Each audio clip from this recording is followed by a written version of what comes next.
Review: Tao Mogul vs. Jack Ma Baso. It's a battle of the powerful, rich and dangerous on generations. The legacy: who's more dangerous, Jack Ma Baso or Tao Mogul? Heat is on in this soapy, as two of the biggest villains in the soapy go head-to-head and try to ruin each other's reputation.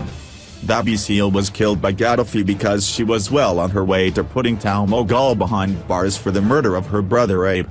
Gaddafi cut her life short without Tao's knowledge because if Tao goes down, he goes down with him. Gaddafi might still be mad at Jack for dating his wife, so he's out for revenge. Dabi was working with Jack Ma Baso to help her put Tao behind bars, and we all know why Jack did it.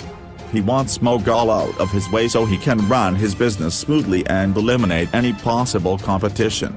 If you're a real fan of the soapy, then you know Mogul and Ma Baso's beef goes way back. Even though he has no solid evidence that will put Mogul away for good, Ma Baso is somehow convinced that Mogul has something to do with her murder.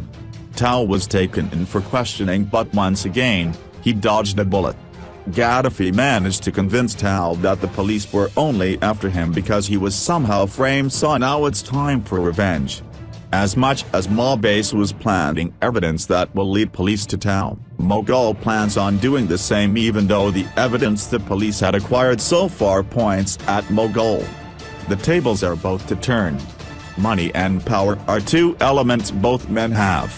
They both had their fair share of trouble with the law, but like always, they managed to trick justice and get away scot-free every time.